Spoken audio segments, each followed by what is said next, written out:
సమాచారం కోసం 95 న్యూస్ ఇప్పుడు యాప్ లో మీ ముందుకు వచ్చింది. వెంటనే డౌన్లోడ్ చేసుకుని న్యూస్ అప్డేట్ తెలుసుకోండి. ప్రతి క్షణం ప్రజాక్షేమం కోసం. Welcome to 95 news. ప్రతిక్షణం ప్రజాక్షేమం కోసం నేను మీ మాధురి. యాక్చువల్ గా నిన్నైతే మూడో జాబితా విడుదల చేసింది కాంగ్రెస్. ఈ సందర్భంలో అయితే ఆశావాదులు నిరాశ చెందారు. ఇక్కడైతే కొంతమంది ధర్నా చేస్తున్నారు. పటాన్ చెరువు నుంచి కాటా శ్రీనివాస్ కి అయితే ఇవ్వాలి టికెట్, నీలం మధుకి ఇచ్చారని ఇక్కడ చాలా మంది ధర్నా చేస్తున్నారు. ఇక్కడ ఉన్న వారితో మనం మాట్లాడతాం. ఈ రోజు అయితే చూడొచ్చు, గాంధీ భవన్ బయట గేట్ తాళాలు వేసిన మరి లోపలికి రానివ్వట్లేదు ఎవరిని. అయినా సరే ఇక్కడ చాలా మంది వచ్చారు, మాకైతే న్యాయం జరగాలి అని అడుగుతున్నారు. వీళ్ళు అసలు ఏం అడుగుతున్నారు, వీళ్ళకి ఏం కావాలి అన్ని వారిని అడిగి తెలుసుకుందాము. ఇక్కడ మనతో పాటు ఉన్నారు. నమస్తే అండి, మీ పేరు? నా పేరు జీవన్ మేడం. ఓకే జీవన్ గారు, చెప్పండి ఇక్కడ మీరున్న దానికి ఏంటి రీజన్, మెయిన్ రీజన్ ఏంటి, ఈ ధర్నాకి కారణం ఏంటి, మీరు ఏమనుకుంటున్నారు? నిజంగా కాటా శ్రీనివాస్ కి రావాలా టికెట్, అసలు దాని గురించి చెప్పండి. ఇది ఖచ్చితంగా మేడం, ఇది పటాన్చెరు కాన్స్టిట్యున్సీలా ఇది నిన్న ఏదైతే మూడో లిస్ట్ వచ్చిందో దీంట్లో యాక్చువల్ గా పటాన్చెరులో కాటా శ్రీనివాస్ పేరే రావాలి మేడం. ఈ నీలం మధు నిన్న మొన్నటి వరకు టీఆర్ఎస్ పార్టీలోనే ఉండి సడన్ గా కాంగ్రెస్ పార్టీలో జంప్ అయి కాంగ్రెస్ పార్టీలో అసలు జెండా కూడా పట్టకుండా ఆయన ఇప్పుడు టికెట్ డబ్బులు ఇచ్చి టికెట్ తెచ్చుకున్నాడు మేడం. ఇది అసలు మాకు చాలా అన్యాయం జరిగింది. ఈ యొక్క పటాన్చెరు టికెట్ కి ఈ యొక్క మా మొత్తం కార్యకర్తలకు అందరికి ఇది ఖచ్చితంగా అన్యాయం జరిగింది. ఎందుకనంటే ఒక ధర్నా చేయలేదు, ఎప్పుడు ఒక దళిత బంధుకు వచ్చినప్పుడు ఒక ధర్నా చేయలేదు, కనీసం డబుల్ బెడ్రూమ్ ఇల్లు ఉన్నప్పుడు కొట్లాడలేదు. మేము కాటా శ్రీనివాస్ మేము కార్యకర్తలం అందరం ఉండి మేము ఇక్కడ ఉండి కొట్లాడినాము, దళిత బంధు గురించి కొట్లాడినాము, డబుల్ బెడ్రూమ్ కోసం కొట్లాడినాము. మేము కష్టపడి కొట్లాడితే ఎవరికో ఇది అధిష్టానం టికెట్ ఇచ్చేది అసలు కరెక్ట్ కాదు మేడం. గత 10 సంవత్సరాలుగా 2018లో కూడా అప్పటికప్పుడు 10 రోజుల ముంగట ప్రతిసారి ఇదే అవుతుంది మేడం. పటాన్చెరు కాన్స్టిట్యూన్సీలో ప్రతిసారి ఇలాగే లేట్ చేస్తున్నారు కాంగ్రెస్ పార్టీ టికెట్ వలన. లాస్ట్ టైం కూడా 10 రోజులు ఉండగా టికెట్ ఇస్తే 80,000 పై చిలుకు మెజారిటీలు తెచ్చుకున్న ఘనత కాటా శ్రీనివాస్ వర్గం ఖచ్చితంగా కాంగ్రెస్ పార్టీ తెచ్చుకుంది. అదే ఇంకోసారి మళ్ళీ ఆలోచన చేసుకొని కాటా శ్రీనివాస్ గారికి టికెట్ ఇవ్వాలని చెప్పి నేను మళ్ళా కొట్లాడుతూ ఉన్నాము. ఇదే విధంగా చెప్తున్నాము. ఇదే కనుక కొనసాగితే కాటా శ్రీనివాస్ వచ్చేంత వరకు మా ఈ యొక్క ధర్నా గానీ ఆగేది లేదు. ఖచ్చితంగా మళ్ళా రేవంత్ రెడ్డి గారి ఇంటిని కూడా ముట్టడిస్తాం. ఇది మేము వార్నింగ్ ఇస్తున్నాం రేవంత్ రెడ్డి గారికి. మళ్ళా గాంధీ భవన్ కి వచ్చి ఇక్కడ నుంచి కట్టే సమస్య లేదు, మళ్ళీ గాంధీ భవన్ కూడా ముట్టడిస్తాం. సో ఏమైనా కానీ ఇదైతే మాత్రం మాకు ఆగే ప్రసక్తి లేదు. ఇంకోటి మాకు అన్యాయం కూడా జరిగింది. జగ్గారెడ్డి గారు కూడా ఇందులో అన్యాయం చేశారు మాకు. జగ్గారెడ్డి గారు, నీలం మధు గారు వీళ్ళందరూ ఏకమై టీఆర్ఎస్ పార్టీ వాళ్ళు కూడా ఏకమై పటాన్చెరు ఒక కాన్స్టిట్యూన్సీ టికెట్ అన్యాయం చేశారండి. అది కూడా చెప్తా ఉన్నాను. ఈ ధర్నా మాత్రం ఆగేది లేదు. జగ్గారెడ్డి గారు ఏ విధంగా అన్యాయం చేశారంటారు, మీకు ఎందుకు అలా అనిపిస్తుంది మేడం? జగ్గారెడ్డి గారు, మన ఈ యొక్క హరీష్ రావు గారు, అక్కడ ఉన్న జిఎంఆర్ గూడెం మైపాల్ రెడ్డి గారు వీళ్ళందరూ ఒక ఏకమై కుమ్మక్కై వీళ్ళు పటాన్చెరులో వాళ్ళ ఆల్రెడీకి అర్థమైపోయింది మేడం. కాటా శ్రీను గారికి ఈసారి టికెట్ ఇస్తే ఖచ్చితంగా 1,00,000 మెజారిటీ గెలుస్తాడు, నాకు హ్యాట్రిక్ రాదు అనేది వాళ్ళకి అర్థమైపోయింది. వాళ్ళే టీఆర్ఎస్ పార్టీ వాళ్ళే కాంగ్రెస్ పార్టీలకు పంపించి వాళ్ళు ఈ రకమైనటువంటి ఈ దొంగతనాలు ఇవన్నీ దొంగ రాజకీయాలు చేస్తా ఉన్నారు. మాకు అంటే పారాషూట్లకి ఇస్తున్నాము, గెలుపు గుర్రాలకి ఇస్తున్నాము అని వాళ్ళు అంటున్నారు కదా, ఇది నిజంగా దానికోసమే అంటారా లేదంటే డబ్బులతో ఏదైనా జరిగింది అంటారా? మేడం, ఇది ఖచ్చితంగా డబ్బులతోటే జరిగింది. డబ్బులు తీసుకునే చేశారు. మేము డబ్బులు పంచడానికి అడగలేము, కానీ మాకు కాటా శ్రీనివాస్ ప్రేమ మీద అభిమానంతో ఖచ్చితంగా వేస్తారు ఓట్లు. మాకు డబ్బులు పంచే అవసరం లేదు. కార్యకర్తగా చెప్తున్నా, నేను ఒక సామాన్య కార్యకర్తని. నాకు ఇంత గౌరవం వచ్చిందన్న ఏ కార్యకర్త ఇంటికి పోయినా సరే నా అన్న అని చెప్పేసి ఒక కుటుంబ వ్యక్తిలాగా మాట్లాడతాడు. అభిమానం చాలు మాకు. అభిమానంతో మేము కాటా శ్రీనివాస్ గెలిపించుకుంటాం. ధర్నా చేస్తున్నారు, మీకు ఏదైనా అధిష్టానం నుంచి ఏదైనా ఫోన్ కానీ ఏదైనా వచ్చిందా ఇప్పటి వరకు? మేడం, ఒక 2 గంటల నుంచి మేము ఈ యొక్క గాంధీ భవన్ దగ్గర నుంచి మేము ధర్నా చేస్తా ఉన్నాము. సో ఏదైతే దామోదర్ రాజనరసింహ గారు ఇప్పుడు ఖచ్చితంగా మనకు లైవ్ లో చెప్పారు, ఆయన పార్టీకి గుడ్ బై అని చెప్పారు. ఎందుకంటే ఆయన నిరాశతో ఉన్నాడు, పటాన్చెరుకు న్యాయం జరగలేదని నిరాశతో ఉన్నాడు. కాబట్టి ఆయన పార్టీ నుంచి వెళ్ళిపోతుందన్న సమయంలో మళ్ళా ఇంకో నిర్ణయం తీసుకుంటుందని మాకు ఇప్పుడే న్యూస్ తెలిసింది. ఆ న్యూస్ కన్ఫర్మ్ గా మాకు తెలిసేంత వరకు మేము ఖచ్చితంగా ఇక్కడ కొట్లాడతాం madam. Okay, right, thank you. ఎక్కడ అసలు ఇప్పుడు ఇంతమంది మీరు అందరూ ధర్నా చేస్తున్నారు కదా, మెయిన్ ఆయన ఎక్కడ? కాటా శ్రీనివాస్ గారు ఆల్రెడీ ఢిల్లీ నుంచి బయలుదేరి ఇంటికి వస్తున్నారు. వచ్చిన తర్వాత మేము అందరం కూడా అక్కడ వెళ్తాము. ఇప్పుడు ఈ కాటా శ్రీనివాస్కి ఏదైతే అన్యాయం జరిగిందో అది ఖచ్చితంగా అధిష్టానము రీవోక్ చేసి కాటా శ్రీనివాస్ గారికి ఇవ్వాలి. ఎందుకంటే ఈ రోజు పటాన్చెరు కాన్స్టిట్యుయెన్సీలో కాంగ్రెస్ అనే పేరు ఉంటే అది సీనన్న వల్లనే, కాటా సీనన్న వల్లనే. పటాన్చెరులో కాంగ్రెస్ అంటే కాటా సీనన్న అంటేనే పటాన్చెరు. 2014లో ఏదైతే ఈ కాంగ్రెస్ పార్టీ అసలు పేరు లేకుండే ఆ పేరుని ఈ రోజు తెచ్చింది కాటా శ్రీనివాస్ గారే. అందువల్ల మేము ఒక్కటే కోరుకుంటున్నాము, రేవంత్ రెడ్డి గారు మరొకసారి మీరు ఆలోచించి ఏదైతే మీరు నిర్ణయం తీసుకున్నారో ఈ నిర్ణయానికి మీరు రివోక్ చేయాలి. కంపల్సరీ కాటా శ్రీనివాస్ గారికి ఈ టికెట్ ఇవ్వాలి. ఆ కాటా శ్రీనివాస్ గారికి ఇస్తేనే ఆ పటాన్చేరు గడ్డ సీనన్న అడ్డ అవుతుంది. అక్కడున్న అధిష్టానం ఏదైతే ఉందో ఇప్పుడు ఓడిపోవాలంటే కాటన్న గారే రావాలి. కాంగ్రెస్ కి ఒకటే దిక్కు కాటా శ్రీనన్న. ఇప్పుడు కాటా శ్రీనన్నకి ప్రజాభిమానం ఎక్కువ ఉంది అంటారా పట్టాన్ చెరువులో? తప్పకుండా మేడం. ఓకే, ప్రజలు ప్రేమతోని ఆయన కోసం చేస్తున్నారు. ఈ రోజు ఇక్కడ వచ్చామో మేము రేవంత్ రెడ్డి గారి ఇంటి దగ్గర వెళ్తే అక్కడ ఎంతో మందికి ఇవాళ అరెస్ట్ చేశారు.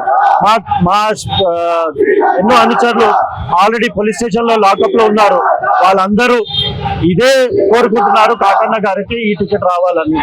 ఓకే, ఇప్పుడు మీరు ఏం చెయ్యాలనుకుంటున్నారు? ఎంతసేపు ఇలా ధర్నా చెయ్యాలనుకుంటున్నారు? మీరు ఇంకా ఏం ఎక్స్పెక్ట్ చేస్తున్నారు? మారుతుంది మీ ధర్నాకి? యాక్చువల్ గా జరుగుతుంది న్యాయం అని అనుకుంటున్నారా?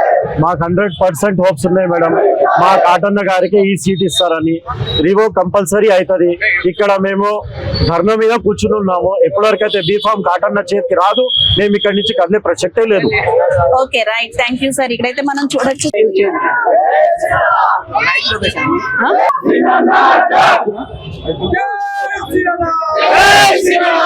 అక్కడ చెప్పేసాం ఇందాక.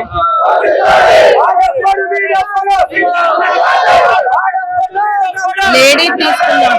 సార్ చెప్పండి, అంటే మీరు ఇక్కడ ఇలా కూర్చోవడానికి గల కారణం ఏంటి? 3 నియోజకవర్గాల్లో అయితే మీరు అప్లై చేశారు, బట్ మీకు ఒక్కడి కూడా రాలేదు, నిరాశపరిచారు అని అంటున్నారు. అసలు మీరు ఏం చెప్పాలనుకుంటున్నారు సార్? ఈ ధర్నా కారణం ఏంటి?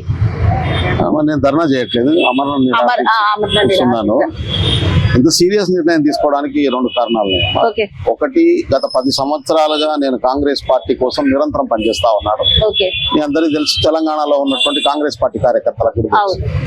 ఇవాళ కాంగ్రెస్ పార్టీ అధికారంలోకి వచ్చే వాతావరణం వచ్చిందంటే మేమంతా కలిసి పనిచేయడం వల్ల వచ్చింది. కష్టాల్లో ఉన్నప్పుడు, అంతర్గత వైరుధ్యాలప్పుడు ప్రతిసారి కాంగ్రెస్ పార్టీని డిఫెండ్ చేశాం, మా నాయకుల్ని కాపాడుకున్నాం, పార్టీని అధికారంలో తీసుకురావడం కోసం కృషి చేశాం. కాంగ్రెస్ పార్టీ అధికారంలోకి రాబోతుందని చెప్పి పార్టీలోకి వచ్చినటువంటి వాడిని కాదు. కాంగ్రెస్ పార్టీని అధికారంలో తీసుకురావాలి అనే ఒక లక్ష్యంతో సోనియా గాంధీ తెలంగాణ రాష్ట్రాన్ని ఇచ్చారు. మేము 18 సంవత్సరాల తెలంగాణ కోసం పోరాటం చేశాం. కాబట్టి ఆమెకు కృతజ్ఞతాపూర్వకంగా ఖచ్చితంగా ఈ రాష్ట్రంలో కాంగ్రెస్ పార్టీని అధికారంలో తీసుకురావాలని ఏక లక్ష్యంతో కాంగ్రెస్ పార్టీలో చేరాను. 2018లో టికెట్ అడిగాను ఎమ్మెల్యే, అప్పుడు ఎంపీకి వెళ్ళామని చెప్పారు. ఎంపీ టికెట్ అప్పుడు మళ్ళీ డినే చేశారు. తర్వాత ఎమ్మెల్సీ వచ్చింది, గ్రాడ్యుయేట్ ఎమ్మెల్సీ అడిగాను, అది నాకు ఇవ్వలేదు, మా రాముల నాయక్ గారికి ఇచ్చారు. తర్వాత ఇవాళ టికెట్ కోసం అప్లై చేసుకున్నాను. సరే, నేను 2018 నాటికి వచ్చి 5 సంవత్సరాలే అయింది కదా, నాకు ఇంకా ఎలిజిబిలిటీ రాలేదేమో అనుకొని ఈ 5 సంవత్సరాలు కూడా ఒక్కరోజు కూడా నిరాశ చెందకుండా పార్టీ కోసం పనిచేసుకుంటూ వచ్చాను. అంటే ఇప్పుడు సర్వేల ఆధారంగా ఇస్తున్నాను అని అన్నారు కదా, సో ఏ సర్వేల ఆధారంగా మీకు ఇవ్వలేదు అంటారు?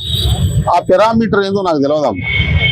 ఎందుకంటే నాయకత్వాన్ని అడుగుతా ఉన్నాను, నేను టికెట్ కు ఎందుకు ఎలిజిబుల్ కాలేదు, నాకు టికెట్ పొందడానికి ఎందుకు అర్హత రాలేదు, నేను అడిగినటువంటి 3 నియోజకవర్గాల్లో నాకంటే గొప్పగా పార్టీ కోసం పనిచేసి పార్టీని ప్రొటెక్ట్ చేసి పార్టీ కార్యకర్తల్ని కాపాడుకొని పార్టీని అధికారంలో తీసుకురావడం కోసం కృషి చేసినటువంటి వాళ్ళేనా? నాకంటే ఇప్పుడు మైబాద్ లో ఇచ్చినటువంటి డాక్టర్ మురళీ నాయక్ గారు కావచ్చు, డోర్నకల్లో ఇచ్చినటువంటి డాక్టర్ రామచంద్ర నాయక్ గారు కావచ్చు, ఇల్లందులో ఇచ్చినటువంటి కోరం కనకయ్య గారు కావచ్చు, నాకంటే ఎక్కువ కాంగ్రెస్ పార్టీ కోసం పనిచేసి తీసుకొస్తే సంతోషిస్తా. ఆ పారామీటర్స్ ఏందో చెప్పండి, నేను నా లోపాలని సరి చేసుకుంటా, మళ్ళీ నెక్స్ట్ టికెట్ కోసం కావాల్సినటువంటి అర్హత సంపాదించుకోవడం కోసం కృషి చేస్తా. అంటే ఇప్పుడు ఈ 3 కాకుండా ఎందులో ఇచ్చినా సరే మీరు రెడీగా ఉన్నారా సార్? ఎస్, నేను అది కూడా చెప్పాను. ఈ 3 కాకుండా నాకు మీరు ఈవెన్ సిరిసిల్ల ఇచ్చినా కేటీఆర్ గారి మీద పోటీ చేస్తానని చెప్పి మాట చెప్పాను. వేరే ఎక్కడ ఇచ్చినా సిద్ధంగా ఉన్నాను. అంటే కాంగ్రెస్ బీసీలకి న్యాయం చేస్తాము, ఆదివాసులకి న్యాయం చేస్తాము అని ఇన్ని మాటలు చెప్పింది కదా, అలాంటిది ఒక ఆదివాసి ప్రెసిడెంట్ కి సీట్ ఇవ్వలేదు కదా టికెట్, దాని గురించి ఏమంటారు అసలు? అంటే ఏం జరుగుతుంది? అది మా పార్టీ నాయకత్వం సమాధానం చెప్పాలి, పిసిసి అధ్యక్షులు గారు చెప్పాలి, ఎందుకు నాకు టికెట్ ఇవ్వలేకపోయారనే సమాధానం చెప్పాలి. అన్ని వర్గాలను బ్యాలెన్స్ ఎట్లా చేసుకున్నారు ఏందనేది వాళ్ళే సమాధానం చెప్తారు. Okay. అది నా పారామీటర్ కు సంబంధించిన అంశం కాదు ప్రస్తుతానికి. అంటే పారాషూట్లకి ఇవ్వడం వల్ల ఏమైనా తేడా వచ్చిందా? మెయిన్ నేను కారణం ఏదన్నా కావచ్చు, ఆ కారణానికి జవాబు వాళ్ళే చెప్పాలని చెప్పి నేను కోరుతా ఉన్నాను. ఇప్పుడు టికెట్లు అమ్ముకుంటున్నారు అని రేవంత్ రెడ్డి మీద అయితే ఒక ఆరోపణ వచ్చింది, అది నిజమా? అయితే ఇప్పుడు ఇవన్నీ చూస్తుంటే అది నిజము అని అనిపిస్తుందా? ఎందుకంటే ఎప్పటి నుంచో ఉన్న కార్యకర్తలకు దీని వల్ల అన్యాయం జరుగుతోంది అని కార్యకర్తలు అయితే అంటున్నారు. సో దానికి కారణం ఏంటంటారు? డబ్బా? నాకు ఆ ఐడియా లేదమ్మా. టికెట్ కు నాకైతే ఎవరు పైసలు అడగలే. నాకు టికెట్ నువ్వు పైసలు ఇస్తే నువ్వు టికెట్ ఇస్తాం ఇప్పిస్తాం అని కానీ నాయకులు గాని ఇక్కడ గాని అక్కడ గాని ఎవరు అనలే. నాకు తెలియని విషయాలు నేను మాట్లాడాను. ఓకే. నేను ఇప్పుడు ఏం రిక్వెస్ట్ చేస్తున్నానంటే నాకు ఎందుకు అర్హత లేదో చెప్పండి, Okay. ఆ పనిలో ఎక్కడ లోపం ఉందో చెప్పండి, Okay. నేను ఇంకా ఏం పని చేస్తే టికెట్ వస్తుందో చెప్పండి. Okay. ఒకవేళ ఇది చెప్పలేకపోతే నాకు కొడంగల్ టికెట్ కు అవకాశం కల్పించాలని నేను పిసిసి అధ్యక్షులు కోరుతా ఉన్నాను. ఓకే. ఇప్పుడు ఎందుకు అంటున్నానంటే ఆయన 2 దిక్కుల పోటీ చేస్తా ఉన్నారు. ఓకే. కొడంగల్లో తాను గతంలో పోటీ చేశారు, గెలిచారు, లాస్ట్ టైం ఓడిపోయారు. అవును. 3 సార్లు పోటీ చేసినటువంటి అనుభవం ఉంది ఆయనకు. Okay. పార్టీని బాగా బలంగా నిర్మించి ఉన్నాడు. అదే విధంగా కామారెడ్డిలో ముఖ్యమంత్రి గారి మీద పోటీ చేస్తున్నారు. చేస్తున్నారు కదా. కామారెడ్డిని కూడా అక్కడ షబ్బీర్ అలీ గారు అద్భుతంగా నిర్మాణం చేసి ఉన్నారు. Okay. కామారెడ్డిలో కేసీఆర్ నూడగొట్టి రేవంత్ రెడ్డి గారు గెలవడం ఖాయం. కాబట్టి ఖచ్చితంగా మీరు గెలుస్తారు. నాకు కొడంగల్ నుంచి అవకాశం ఇవ్వండి. మీరు చంద్రబాబు నాయుడు గారు మీకు ఎట్లయితే కొడంగల్ అవకాశం ఇచ్చి రాజకీయ రంగంలో జీవితంలో ఒక కీలకమైన మార్పు కారణమయ్యారు, మీరు నాకు అవకాశం ఇవ్వాలని చెప్పి నేను కోరుతాం. సరే, ఎంతసేపటి నుంచి ఇలా నిరాహార దీక్ష చేస్తున్నారు? ఇంకా అంటే ఏదైనా అధిష్టానం నుంచి మీకు ఇప్పటి వరకు అయితే ఏదైనా ఫోన్ వచ్చిందా?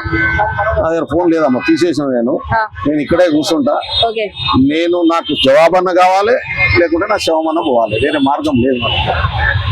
మీరైతే అధిష్టానం ఫోన్ కోసం అయితే ఫోన్ కూడా పెట్టుకోలేదా? నేనేం పెట్టుకోలేదమ్మా, నాకేం ఫోన్ కి ఏం లేదు. అయితే అధిష్టానమే కదిలి రావాలన్నమాట. ఇప్పుడు ఇక వెల్లయ్య నాకు నాయక్ గారిని ఎవరు శాంతపరచాలి అంటే నాకు శాంతపరిచేది ఏం లేదు. నాకు టికెట్ ఇస్తే బీఫామ్ తీసుకొని వెళ్ళిపోతాను. ఓకే. ఇప్పుడైతే టికెట్ ఎక్కడ ఇచ్చినా పర్వాలేదు, ఎక్కడ ఇచ్చినా మీరు పర్వాలేదు. అప్లై చేసిన 3 నియోజకవర్గాలు కాకుండా. Okay, right, thank you sir.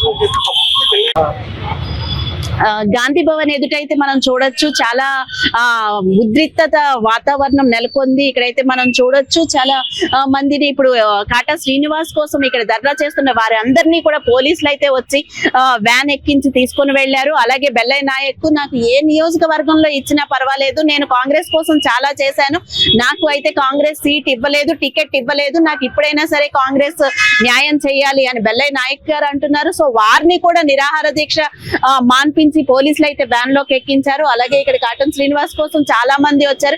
పొద్దున్నుంచి ఉదయం నుంచి కూడా గాంధీ భవన్ తాళాలు వేసిన పరిస్థితి మనం చూసాము. అలాగే ఎలాగోలా కార్యకర్తలు లోపలికైతే ఎంటర్ అయిపోతున్నారు, లోపలికి వచ్చి ధర్నా చేస్తున్నారు ఇక్కడే గాంధీ భవన్ ఎదురుగా. మేము ఈ ధర్నానైతే వదలము అంటున్న వారందరినీ కూడా ఇప్పుడు పోలీసులు అయితే వచ్చి తీసుకుని వెళ్లారు. వీరికి ఏం చేయబోతున్నారు, అధిష్టానం వీరిని ఎలా బుజ్జగించుకుపోతోంది అనేది మనం చూస్తూ ఉండాలి. Okay, right.